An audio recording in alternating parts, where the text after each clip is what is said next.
Xin chào tất cả anh em. Hôm nay mình mới lên một cái âm thanh cho một cây xí xuất 596 ha.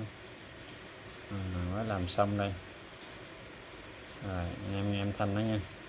Cây này đẹp, cứng cáp, âm thanh này.